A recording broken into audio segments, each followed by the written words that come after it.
마태복음 12장 22절부터 29절입니다. 오늘 주신 하나님의 말씀은 마태복음 12장 22절부터 29절까지의 말씀입니다. 우리 함께 자리에서 일어나서 하나님의 말씀 받겠습니다. 받들어 읽습니다. 하나님의 말씀 들으시기 바랍니다. 그때 귀신 들려 눈 멀고 말 못하는 사람을 데리고 왔거늘 예수께서 고쳐주심에 그 말 못하는 사람이 말하며 보게 된지라. 무리가 다 놀라 이르되 이는 다윗의 자손이 아니냐 하니 바리새인들이 듣고 이르되 이가 귀신의 왕 바알세불을 힘입지 않고는 귀신을 쫓아내지 못하느니라 하거늘 예수께서 그들의 생각을 아시고 이르시되 스스로 분쟁하는 나라마다 황폐하여질 것이요 스스로 분쟁하는 동네나 집마다 서지 못하리라. 만일 사탄이 사탄을 쫓아내면 스스로 분쟁하는 것이니 그리하고야 어떻게 그의 나라가 서겠느냐. 또 내가 바알세불에 힘입어 귀신을 쫓아내면 너희의 아들들은 누구를 힘입어 쫓아내느냐. 그러므로 그들이 너희의 재판관이 되리라. 그러나 내가 하나님의 성령을 힘입어 귀신을 쫓아내는 것이면 하나님의 나라가 이미 너희에게 임하였느니라. 사람이 먼저 강한 자를 결박하지 않고서야 어떻게 그 강한 자의 집에 들어가 그 세간을 강탈하겠느냐. 결박한 후에야 그 집을 강탈하리라. 하나님의 말씀입니다. 자리에 앉아 주시기 바랍니다. 기도하겠습니다. 하나님 아버지, 오늘도 하나님의 말씀을 받습니다. 1년 365일 52주 동안 나에게 주시는 말씀을 그저 받기만 하지 말게 해 주십시오.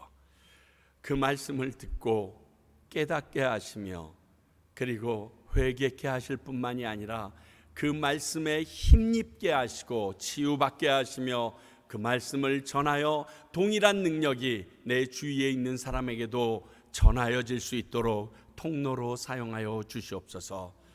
이 귀한 말씀 전할 때 성령님의 도우심이 없이 전하는 자나 듣는 자가 이해하거나 감동이 될 수 없음을 아오니 성령님 강하게 다스려 주셔서 오늘 함께 이 예배에 참석하지 못한 이들에게도 동일한 하나님의 능력으로 성령의 능력으로 임하게 하여 주시옵소서. 예수님 이름으로 기도하옵나이다. 아멘.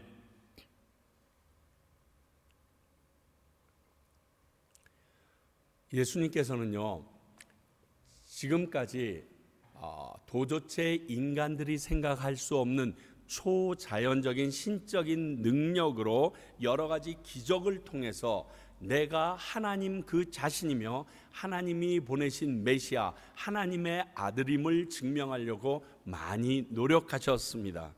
그런데 이 기적을 보고 오늘과 같이 귀신의 하수인처럼 오해하는 경우가 빈번하게 발생합니다. 그러나 오늘 말씀은 이로 인한 그들의 생각을 반박하시는데 그쳤지만 오늘 이후에 쓰여진 말씀들을 보면 이런 잘못된 오해로 인한 비난이 어떠한 엄청난 결과를 가지고 오는지도 계속 말씀하고 계십니다. 그 결과는 돌이킬 수 없다는 겁니다. 먼저 오늘은 이러한 바리새인들의 비난이 잘못된 논리임을 말씀하시면 예수님의 반론을 통해서 우리에게 주시는 하나님의 음성을 듣도록 하겠습니다. 먼저 예수님의 사역을 본 상반된 반응이 22절부터 24절까지 나옵니다. 두 가지의 반응이 있는데 첫 번째는 다윗의 자손이라고 부르는 무리들입니다. 전에도 자주 말씀드렸지만 모든 사람들이 기적을 봤다고 믿음이 생기는 거 아닙니다. 도리어 그것을 보고서 현상만 중요시한다든가 하는 이런 역효과를 가지고 오게 됩니다. 다시 말하여 나에게 현상적으로 보여지지 아니하면, 나에게 유익이 전해지지 아니하면 그 하나님의 말씀 자체를 믿고 따르려는 생각을 뒤로 접어버리는 역효과가 일어나기도 한다는 것입니다. 그런데 오늘 먼저는 다윗의 자손이라고 말하는 무리들이 나타납니다. 이 말은 다른 말로 예수님 당신이 메시아군요, 이런 말입니다. 메시아로 예수님을 인정한다는 말입니다. 그러나 그 문장 자체가 완전하게 인정한 듯한 메시지가 아니죠. 의문문으로 되어 있는데 이는 다윗의 자손이 아니냐? 그럼 이 사람이 다윗의 자손일 수도 있겠네, 그럴 수도 있겠군 하는 그런 다소 의심이 더 많이 섞여 있는 의문문 형태를 띠고 있습니다. 이 정도 능력으로 귀신을 쫓아내고 눈도 보지 못하고 말도 못하게 만들었던 사람을 그의 눈이 보이게 하고 귀가 들리게 하면 이사야 선지자가 예언했던 오시마 약속했던 메시아의 모습이 그대로 드러났습니다.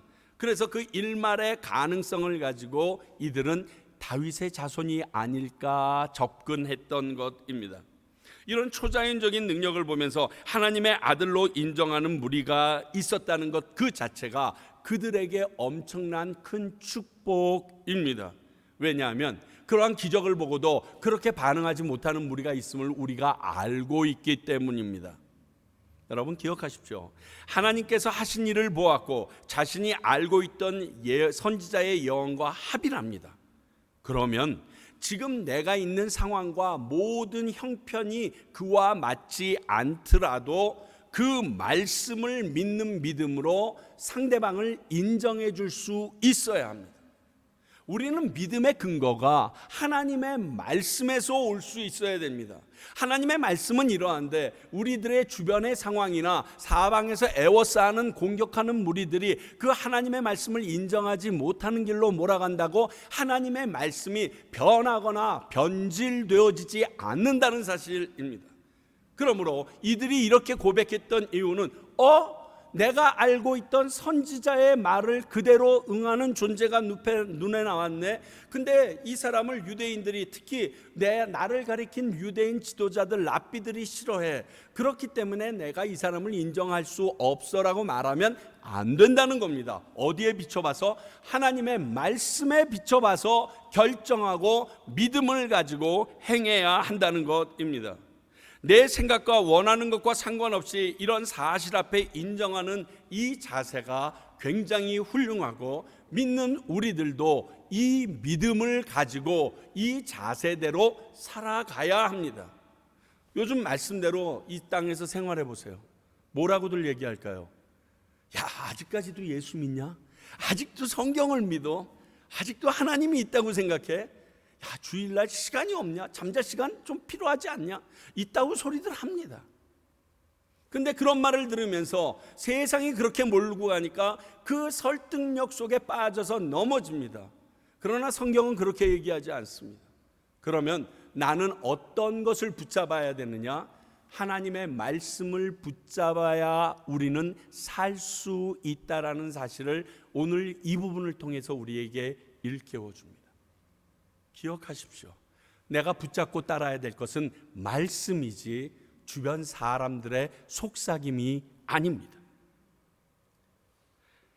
두 번째, 귀신의 왕의 힘으로 했다는 바리새인들의 모습입니다. 선지자의 말씀이 기억나서 다윗의 자손이라고 말하는 사람이 있는데 성경의 박사라고 얘기하는 바리새인들이, 성경을 줄줄줄 외운다고 하는 바리새인들이 왜 이렇게 말했을까? 좀 납득이 안 됩니다. 그래서 좀 묵상해 봤습니다. 아마 이런 이유가 아닐까. 첫 번째 이유는 자신들이 그런 걸 경험해 보지 못했기 때문에 그랬을 거 아닌가, 이런 생각을 해봅니다. 전혀 보지 못했던 능력을 행하고 있기 때문에 일단 부정부터 하고 봅니다. 야, 저런 거는 하늘로부터 온 거 아니야. 저런 거는 하나님의 일이 아니야. 저건 하나님이 저렇게 하셨을 리가 없어. 왜? 지금까지 본 적이 없거든. 경험이나 자신의 틀에 벗어나서 평가하기가 불가능한 게 우리 인간의 좁은 소견입니다. 이런 말씀 들어보셨습니까? 이 세상에서 제일 무서운 사람은 책 한 권 읽은 사람이다. 그 사람은 그 책 한 권 외의 것들을 얘기하면 굉장히 분노합니다. 내가 어느 책에서 얘기합니다. 그런데 세상의 책은 그거 한 권만 있는 게 아닙니다. 수천 수만 권의 책이 있습니다. 지식을 논하고자 할 때 그 많은 양 중에서 보이지도 않는 0.0000001%도 안 되는 한 권의 책으로 붙잡는 그 어리석음이 오늘 바리새인들에게 있습니다. 내 방법과 내 상식과 내 경험 이상이라고 무조건 부정하는 태도는 바르지 않습니다. 특히 요즘 같은 21세기엔 더더욱 어리석은 거 아시죠? 목회자가요, 설교하기 되게 힘들어진 세계예요. 내가 뭐라고 예화를 들거나 어떠한 이야기에 대해서 비유로 얘기하면요, 앉아가지고 바로 그냥 칩니다. 그래서 저 말이 거짓말인가 진실인가, 저것을 거짓 뉴스를 잘못 알고 지금 예화를 쓰고 있는가, 이거 다 얘기해서요, 끝나면 쪼르르 가서 목사님 그거 거짓말이라고 나타났는데 뭐 얘기해요. 이게 요즘 세계예요. 그리고 하루가 다르게 세상이 확 바뀌어 나갑니다. 요즘 과학이 바뀌는 것을 보면요, 옛날에 공상 만화가 현실보다 더 못해요. 앞으로 미국에서 5년 뒤에 살아가려면 전기차 타고만 살아야 되겠더라고요. 근데 그 전기차를 충전하기 위하여 내가 충전소에 갈 필요도 없는 세계가 되더라고요. 금년서부터는 어떤 일정한 도로를 충전기로 바꿔버린대요. 그래서 자동차가, 전기차가 그 위를 가기만 해도 자동 충전이 되는 거야. 이러한 도로들을 온 곳곳에 만들어서 자동 충전이 되게 하겠대요. 여러분, 핸드폰이에요, 자동차가. 그런데 그 세계가 이미 이루어졌어요. 상대방의 정보를 많이 갖고 있는 게 돈이에요. 여러분 생각해 보세요. 구글 검색기 때려가지고 내가 뭘 알아내도록 하는 게 그게 왜 돈이 됩니까? 여러분 옛날에 백과사전 많이 뒤진다고 그게 돈이 됩니까? 아니에요. 이제는 많은 정보를 아는 게 돈이에요. 물질이 되고 능력이 돼요. 그런데 그러한 세계가 눈앞에 펼쳐져 있는 현실인데, 내가 알고 있는 세계 안에서 모든 것을 생각하고 저지하려고 하고 그리고 그것을 평가하려고 하면 얼마나 우스꽝스러운 일이 생길 줄 알아요? 저는 아직도 제 좁은 소견에 제가 지금도 생각하면 등허리에 땀이 쭉 내리는 사건이 저를 꽉 잡고 있어요. 그래서 넓히려고 노력해요. 뭐냐면 국민학교에 처음 들어갔어요. 들어갔더니 소풍이라는 걸 갑니다. 그래서 너무 흥분했죠. 그래서 김밥 싸가지고 막 가서 소풍하는데 나는 소풍의 백미가 김밥 먹는 건 줄 알았던데 보물찾기더라고요. 야, 보물찾기를 하는데 나는 진짜 나무 사이에 그냥 금붙이를 숨겨놨는 줄 알았는데 쪽지 하나를 잡으면 그것이 보물이라는 거예요. 그래서 전교생들을 쫙 풀어놓는데 1학년을 먼저 풀어놓잖아요. 1, 2학년들을 먼저 풀어줍니다. 그 아이들이 못 찾으니까. 그리고 고학년들을 나중에 보냅니다. 나랑 막 뛰던 내 친구가 갑자기 저 바위 틈에서 종이 하나를 쫙 찾으면서 보물 찾았다 하고 외쳤어요. 그 순간 저는 어떻게 할게요? 다리에 힘이 풀리면서 털썩 주저앉아가지고 외칩니다. 야, 너희들 이제 보물 찾을 필요 없어. 얘가 찾았어. 선생님이 달려와서 제 입을 막으면서 얘기합니다. 보물은 한 개가 아니야. 전 몰랐어요. 근데 이 사건이 내가 다른 사람의 말을 듣게 하는, 그리고 내가 알고 있는 세계보다 더 많은 세계가 있다는 것을 그 1학년 초반에 봄 소풍 때 저를 깨우쳐줘서 그 이후로 제가 눈을 넓히는데 큰 도움이 됐던 사건이 바로 이 사건이었습니다. 그렇습니다. 내가 경험해보지 못했다고 끝이라고요? 시편 기자는 얘기합니다. 하나님의 수가 얼마나 많은지 헤일 수가 없다라고 얘기했어요. 그런데 어떻게 꼭 흥선대원군 같은 소리하고 자빠져 있습니다. 그러나 충분히 그럴 수도 있고 이런 경우를 우리의 역사를 통해서 많이 봅니다. 이게 우리 인간 인생들의 어리석음입니다.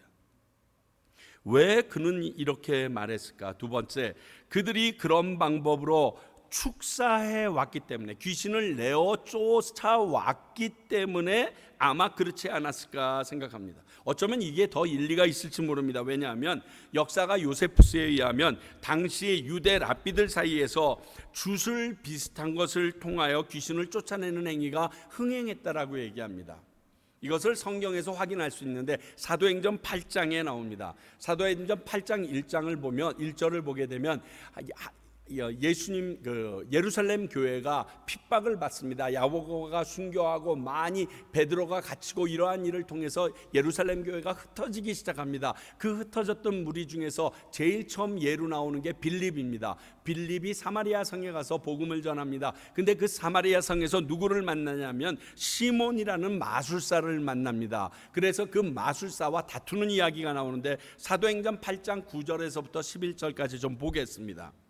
9절, 그 성에 시몬이라는 사람이 전부터 있어 마술을 행하여 사마리아 백성들을 놀라게 하며 자칭 큰 자라 하니 낮은 사람부터 높은 사람까지 다 따르며 이르되 이 사람은 크다 일컫는 하나님의 능력이라 하더라. 오랫동안 그 마술에 놀랐으므로 그들이 따르더니. 사술을 통해서 능력을 받았는데 그 능력이 하나님의 능력이라는 칭호를 받게 됩니다. 왜? 하나님 외에는 그런 능력을 할 수 없기 때문에 그는 귀신, 마술을 통하여 속이는 걸로 지금 그 일을 하고 있는데 이것이 하나님의 능력으로 둔갑해 버립니다. 그런데 이 마술사 시몬이 빌립을 따라다니다 보니까 진짜 능력이 나타나거든요. 자기가 손기술을 되게 빠르기 때문에 상대방이 속이는 것을 잘 알아볼 수 있는데 이건 그게 아니야. 진짜 성령의 능력으로 그 일이 일어납니다. 그래서 마술사 시몬이 빌립에게 가서 뭐라고 얘기합니까? 내가 돈을 줄 테니까 그 성령의 능력 나한테 좀 팔아라. 이따위 소리 했다가 뒤지게 혼납니다. 자, 보세요. 당시에 예수님 시대에 이러한 일들이 행행했습니다.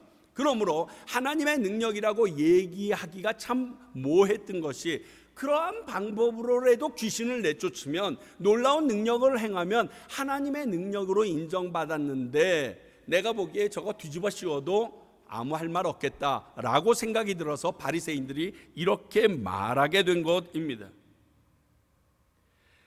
내가 아는 좁은 식견과 틀의 모든 것을 가둘 때 일어나는 당연한 결과가 이것입니다. 하나님의 능력은 우리의 상식과 경험에 갇히는 분이 아닙니다. 다시 말씀드립니다. 하나님의 능력을 감히 측정하려고 하지 마십시오. 예상하려고 하지 마십시오. 하나님의 일을 감히 안다라고 말하지 마십시오. 마지막으로 하나 왜 이랬을까 가장 일리가 있는 것은 예수님의 행위를 비하하기 때문에 낮춰버리고 싶어서 이렇게 얘기한 것 같습니다. 무리들이 말한 다윗의 자손이라는 이 호칭 자체가 바리새인들에게 굉장한 부담감을 줬던 것 같습니다. 거부감이죠. 왜냐하면 이전에도 예수님이 이렇게 귀신 내쫓고 병 고친 적이 없습니까? 수없이 많습니다. 그런데 그때 바리새인들이 이렇게 예민하게 귀신까지 끌어들여서 반응하지 않습니다. 그런데 다윗의 자손이라고 사람들이 말하니까 바리새인들이 발끈하고 민감해진 겁니다. 결국 예수님을 메시아로 인정하면 지금까지 바리새인들이 차지했던 영적인 기득권과 모든 기득권, 권위와 존경까지 고스란히 메시아이신 그분에게 내어드려야 하는 거예요. 그렇잖아요. 지금 그 상황이 닥친 거예요.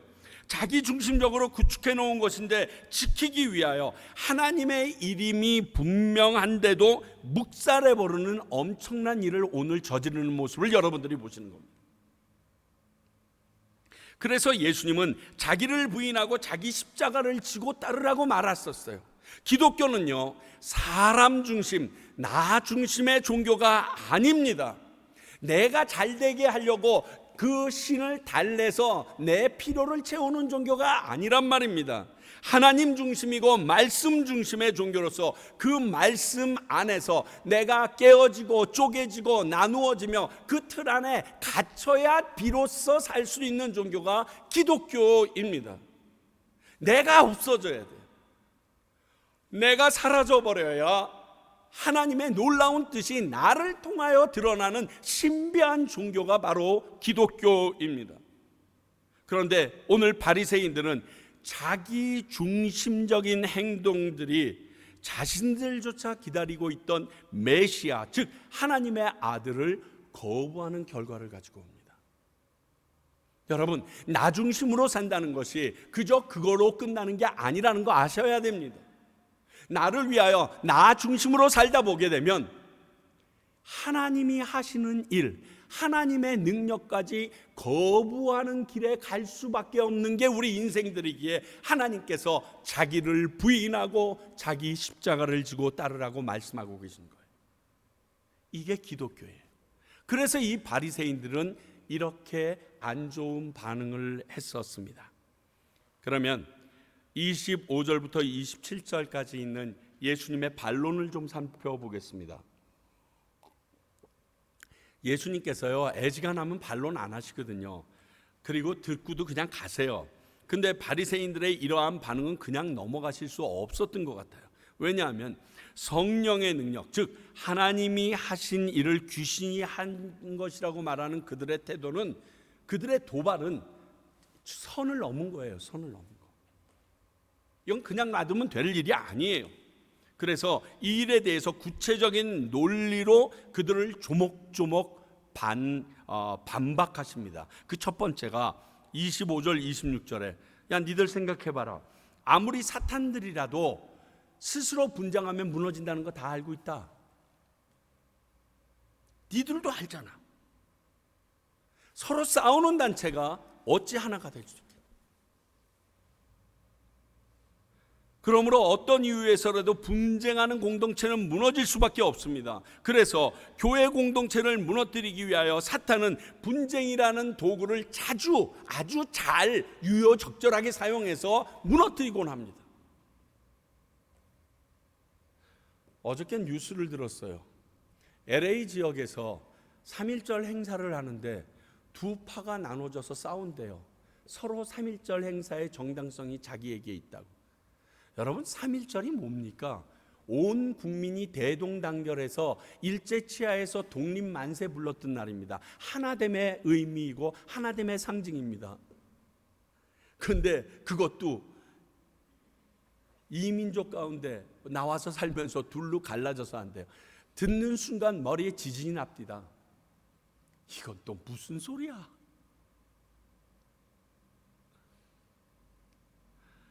이 방법은요, 사탄들끼리도 절대 사용하지 않는 금기된 방법이래요. 왜? 자기들이 그렇게 됐다가는 스스로 무너질 걸 자기들도 알기 때문에. 그런데 바리새인들은 이 방법을 사탄이 썼을 거라고 감히 말합니다. 이 말을 들은 사탄은 얼마나 경악할까요? 저 생각해 봤어요. 이씨, 내가 한 일도 아닌데 이씨, 얼마나 화가 났을까요? 내가 해서 일이 잘 된 거면 모르겠는데 내가 하지 않고 반대적인 성향을 노력하는 사람에게 그 일을 했다 그러니 사탄 입장도 굉장히 당황스러웠을 거예요. 아마 얼마나 황당했을까요? 논리의 모습은요, 다급한 사람에게서 나타나는 특징입니다. 여러분, 이것을 분별할 수 있게 되면 나 자신도 사탄의 술수에 걸리지 않게 된다는 사실 아십니까? 잠깐만 생각해 보면 알아요. 그렇죠? 잠깐만. 지금 저러한 논리로 저 사람이 얘기하네. 내가 이러한 논리를 펴서 얘기하고 있는데 이것은 하나님이 주신 방법, 하나님의 세계 안에 있는 것이 아니구나. 금방 알 수 있어요. 그렇지 않아요? 아마 어쩌면 바리새인들이 이렇게 말해놓고 나서 아차직 싶었을지도 몰라요. 그냥 넘어가 주길 바랬을지도 몰라요. 근데 예수님께서 콕 집어서 얘기합니다. 야, 사탄들도 지들끼리는 안 싸워. 왜? 싸우면 망하는 거 알거든. 사랑하는 성도 여러분, 분쟁을 통해서는 어떠한 것도 하나님의 뜻이 이루어지지 않습니다. 어떠한 문제를 서로 나누고 의논하는 거랑 다릅니다. 이건 분쟁입니다. 다툼입니다. 다툼을 통해서는 하나님의 일은 이루어지지 않습니다. 이겨도 지는 거고 승리해도 지는 겁니다. 기억하십시오. 교회 안에, 가정 안에, 그리고 서로 관계 속에 분쟁이 일어날 때 이것은 하나님이 주시는 게 아닙니다. 두 번째, 27절을 보니까 야, 내가 귀신의 힘으로 이 일을 했으면 네 자식들, 그러니까 너희 편에 속한 사람들도 이 일 하던데 그럼 걔네들도 귀신을 통해서 한 거냐? 이렇게 반문하십니다. 너희들 스스로 한번 판단해봐. 만약 여기서 우리도 그런데라고 얘기하면 안 되는 거고, 그리고 본인들은 아닌데 너는 그렇다라고 얘기하면 이게 또 말이 안 되잖아요. 같은 방법으로 해서 일이 이루어져야 될 텐데 이건 영적인 부분이니까. 이것은요, 그들의 논리가 내로남불이에요. 내로남불. 내가 하면 로맨스고 네가 하면 불륜이다. 뭐 지금 이런 얘기하고 있는 것이에요. 내가 하면 하나님의 능력이고 네가 하면 사탄의 능력이다. 뭐 지금 이렇게 얘기하고 있는 거예요. 이율 배반적인 적용을 하고 있는 거예요. 본인이 생각해도 너무 얼굴이 뜨거워져. 차라리 이 일에 대해서 예수님은 이미 말씀하신 게 있습니다. 마태복음 7장 22절 23절 한번 볼까요? 그날에 많은 사람들이 나더러 주여 주여 우리가 주의 이름으로 선지자 노릇하며 주의 이름으로 귀신을 쫓아내며 주의 이름으로 많은 권능을 행하지 아니하였나이까 하리니 그때에 내가 그들에게 밝히 말하되 내가 너희를 도무지 알지 못하니 불법을 행하는 자들아 내게서 떠나가라 하리라. 주의 이름으로 한 것도 자기 유익을 위하여 한 것이면 불법이라고 정하셨고, 이러한 일들이 우리들의 삶 가운데 믿는 자들 안에서도 비일비재하게 일어나므로 심판대 앞에서 판단받을 것을 얘기하고 계십니다. 하나님은 손해보지 않습니다. 하나님의 이름으로 이 일이 이루어지도록 그 아픈 사람 그리고 혜택을 받을 사람에게는 이루어지도록 허락하십니다. 그러나 그 일을 행한 사람은 무조건 하나님의 이름으로 했다라고 칭찬받을 수 없다는 겁니다. 의도성이 더 중요하다는 거예요. 이런 생각을 해봅니다. 좀 상대방이 잘한 건 잘했다고 좀 말해주면 안 될까요?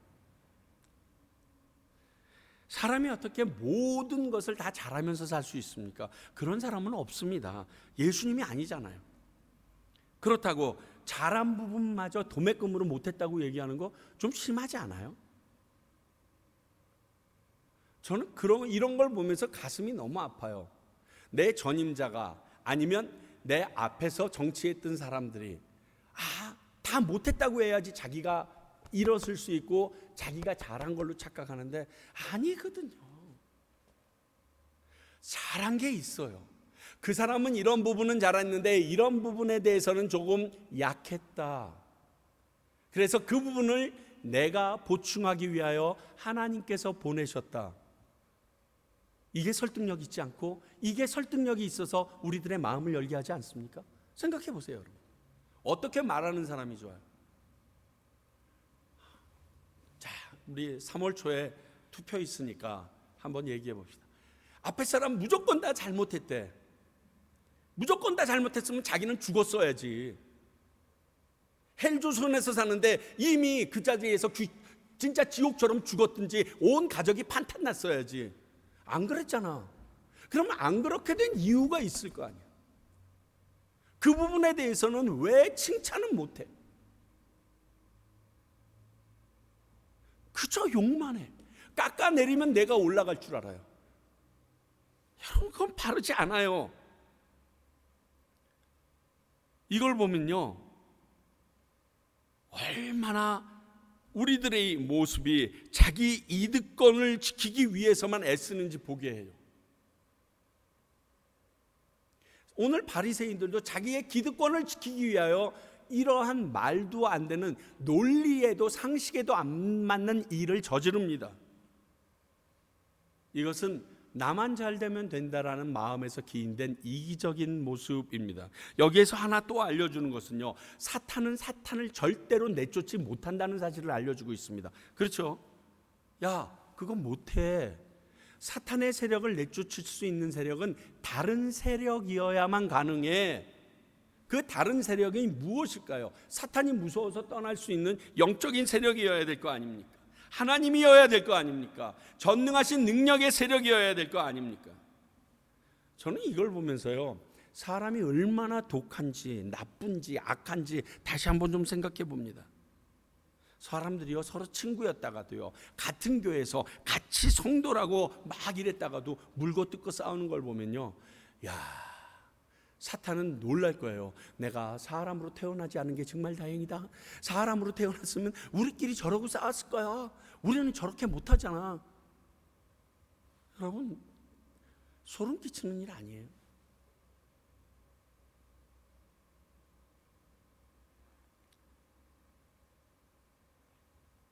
이것을 아는 사탄이 이것을 이용해 우리 가운데 도구로 사용하고 있습니다. 그런데 바리새인이 넘어가서 하나님의 아들에게 이것을 적용합니다. 이 모습을 보면서 사탄이 자기가 했지만 아마 이럴 거예요. 너무 놀라면서 아이고 사람 진짜 무섭네.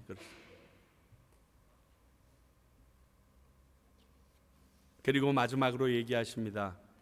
귀신을 쫓아낸 능력의 근원이 무엇이며 이유가 무엇인지 28절에 알려주십니다.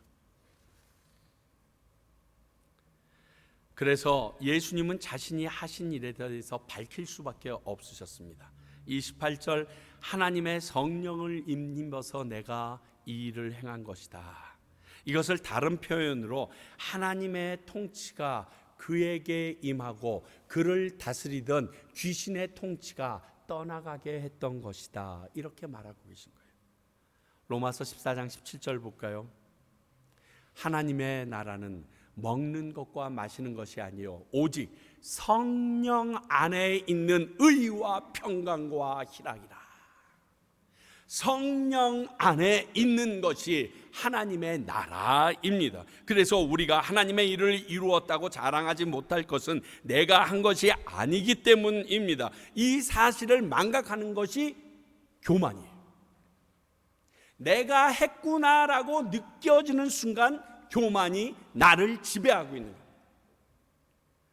예수님도 그렇게 얘기 안 하세요. 지금 이 얘기를 꼭 성령의 힘이라고 말할 필요가 있었을까요? 하나님의 성령이라고? 아니에요. 그분 자체가 하나님이십니다. 그분 자체가 이 능력이 있으세요. 그럼에도 불구하고 하나님의 성령을 힘입어 내가 했다라고 얘기하는 것은 이 모습을 우리 인생들이 어떻게 이 일을 이길 수 있으며 어떤 자세로 나가야 되는지 명명백백하게 가르쳐 주기 위하여 오늘 이렇게 말씀하신 겁니다. 이건 내가 아니야. 하나님의 능력이야. 하나님의 힘이야. 성령의 능력으로 한 거야. 너희들도 앞으로 어떤 일을 행하든지 그 일이 이루어지고 나면 네가 잘했다고 얘기하지 마. 그건 있을 수 없는 일이야. 특히 영적 전쟁에서는.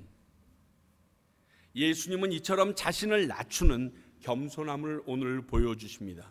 그리고 이 강론 이후에 천국에 대해서 말씀하시게 된 이유도 여기 있습니다. 이 뒤에 계속 나오는 게 천국은 해서 천국에 대해서 계속 얘기합니다. 전적인 하나님의 다스림이 있는 곳이면 그곳이 바로 하나님의 나라라고 했습니다. 자, 성령이 임하시니까 어둠의 세력은 떠나갈 수밖에 없었고 그곳에는 하나님의 나라가 임하는 것, 그게 당연합니다. 이스라엘 찬송 중에 거하시는 주여 주는 거룩하시니이다. 시편 기자는 말합니다. 이게 무슨 뜻인지 알아요? 내가 찬양을 하나님께 열심히 올려드리면 이 찬양을 받기 위하여 주님께서 우리의 마음 가운데 우리가 그 찬양하는 그 장소 가운데 임재하십니다. 그 장소에 임재해 뵀더니 내 안에 우리 인생들의 마음 가운데 해결하지 못했던 어렵고 힘들고 괴롭고 그리고 지쳐있는 그 상처받고 치유 못 받는 마음 가운데 쓰러져 있는 거예요. 하나님께서 오셨는데 그들과 함께 할 수 없어요. 그러니까 다 쓸어버립니다. 청소해 버리십니다. 그러니까 그 장소가 거룩하여질 수밖에 없죠. 내가 내 힘으로 이 세력을 물리칠 수 없는데 하나님을 부르니 성령님이 나에게 임하심으로 말미암아 그 모든 세력이 남지 못하고 우리가 불을 켰을 때 어둠이 생기지 못하는 것과 동일한 수준으로 더 빛보다 빠른 순간으로 그 어둠의 세력들이 사라져 버리는 것을 얘기하는 게 하나님의 이 나라의 도래라고 표현하고 계신 것입니다. 이 모든 것이 가장 강한 어둠의 세력을 결박한 결과로 일어난 것입니다. 그러므로 예수님은 귀신을 쫓아내는 것이 목적이 아니었고요, 하나님의 나라가 그 사람 안에 세워지기 위하여 귀신을 내쫓아 주실 수밖에 없었던 것입니다. 여러분, 하나님의 나라의 가장 큰 능력이 뭔지 아세요? 자유예요. 하나님의 통치가 우리에게 임하게 되면요, 참 자유가 있습니다. 사람들은 착각합니다. 하나님의 통치 아래 있으면 내가 손발이 묶이는 줄 압니다. 그러나 우리 거라사 광인을 통하여 봤죠. 사탄들이, 귀신들이 그 사람에게 임하니까 그 사람은 얼마나 통제합니까? 자기 맘대로 옷도 못 입고요, 그리고 집에 가서 자지도 못하고요, 무덤 가운데 서성이면서 그저 어찌할 바를 모르고 살아가서 모든 사람들이 접근하지 못하고 자기 몸도 자신이 제어할 수 없을 정도로 만드는 게 사단의 지배하에, 귀신의 지배하에 있었던 일인 것을 우리는 수도 없이 성경을 통해서 보고, 하다못해 지금 이 땅 가운데서 귀신 살린 들린 사람을 통해서도 봅니다. 귀신은요, 마이크로 매니저 하려고 그래요. 내 안에 들어와서 마이크로 매니저 하려고 해요. 그런데 예수 그리스도께서 내 주인이 되어주시고 하나님의 나라가 내 안에 임하기 시작하면요, 이 마이크로 매니저가 사라져버립니다. 참 자유가 있게 됩니다. 그 자유의지를 우리에게 흠뻑 주십니다. 증거요? 얼마나 자유의지를 많이 주시면 하나님을 믿고 살다가도 딴소리들 하고 딴짓들 합니까? 그래도 하나님께서 그들 가운데서 용납하여 주세요. 그런데 예수님을 믿으면 이 세상 사는 게 재미가 없어진다고요? 묶이는 것 같다고요? 여러분, 반대로 알고 있어요. 이 단어적인 의미 때문에 지금 여러분들이 힘든 거지, 성경적으로 보면요, 귀신 들리면 내 뜻대로 절대로 말조차 못합니다. 저는요, 사역, 찬양 사역을 하면서 제일 많이 본 것 중에 놀라운 것이 찬양 사역 가운데 하나님의 임재를 경험할 때 보는 현상입니다. 찬양 못해요. 귀신 들린 애들은 찬양 못합니다. 예수님 사랑합니다 말아보라고 얘기를 합니다. 귀신 들린 애들이 딱 오게 되면 예수 와인이 이거 얘기하라고 중국에서 얘기를 합니다. 못해요. 예수라는 단어도 못 뱉어요. 그리고 구토하고 피토하고 쓰러집니다. 아니, 예수라고 말하는 게 힘들어요? 예수님은 나의 주님이십니다, 여러분 말하는 게 힘들까요? 근데 성경은 얘기합니다. 성령이 아니고는 예수를 주라고 시인할 수 없느니라. 성령님이 나를 지배한 사람이 그 말을 할 수 있는 거예요. 아무나 하는 거 아니에요. 그 영적 세계에 내가 그 말조차 못하게 억누르고 있는 세력이 귀신이에요. 그런데 귀신 안에서, 그러한 영적인 가침 안에서 자유가 있다고요? 반대죠. 하나님 안에서 참 자유가 있는 것을 보지 않습니까? 하나님을 외면할 정도까지도 자유를 주세요. 하나님을 배반하고 없는 것처럼 행동할 정도로 자유를 주세요.